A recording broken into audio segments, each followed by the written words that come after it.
नमस्कार, मी स्नेहाज किचनमध्ये तुम्हा सर्वांचं खूप मनापासून स्वागत।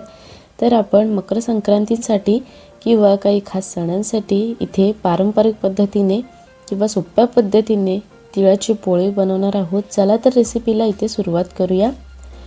तर पोळी बनवण्यासाठी पोळीचं कणिक मळण्यासाठी 1 वाटी गव्हाचं पीठ घेतलेलं आहे।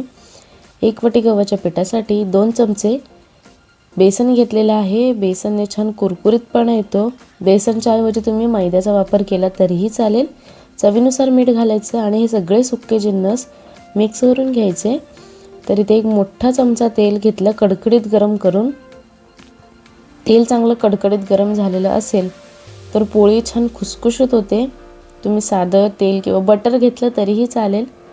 तर इथे तेल थोडं गरम असल्याने इथे चमच्याच्या साहाय्याने थोडं मिक्स करून घ्यायचं आहे। थोडं थंड झालं की हातानेच मिक्स करून घ्यायचं। तर या पद्धतीने मूठ वळली गेली तर आपलं कणिक एकदम परफेक्ट मळली गेलेली आहे। तेल एकदम परफेक्ट पडलेलं आहे। तर या पद्धतीनेच कणिक मळून घेऊयात। थोडं थोडं पाणी घालून मऊसूत अशी कणिक मळून घेऊयात। तर ते कणिक मळून झालेली आहे। ही कणिक अर्धा तास झाकण ठेवून मुरत ठेवूयात। कणिक जर चांगली झाकण ठेवून मुरत ठेवली तर पोळ्या छान खुसखुशीत होतात। इथे पुरण करण्यासाठी जाड तळाची कढई घेतलेली आहे। 1 वाटी तीळ घेतलेले आहेत। तीळ छान खमंग असे भाजून घ्यायचे मंद आचेवर।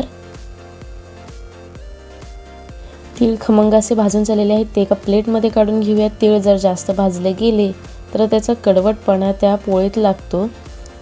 तर हे खमंग असे भाजून घ्यायचे आहेत। एक मोठा चमचा शेंगदाणे इथे भाजून घेतलेले आहेत। त्याची साल काढून घेतली। ते मिक्सरमध्ये घालायचे आणि त्याचे बारीक पावडर करून घ्यायचे आहे।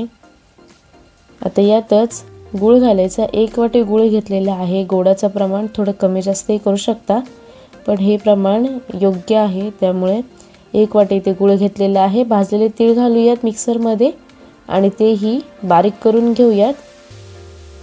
याची बारीक पावडर करून घ्यायची आहे जेणेकरून हे सारण व्यवस्थित भरलं जाईल।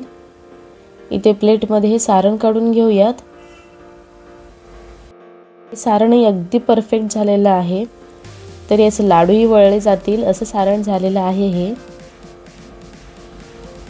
इथे कणिक मळून तयार झालेले आहे, मऊ झालेले आहे।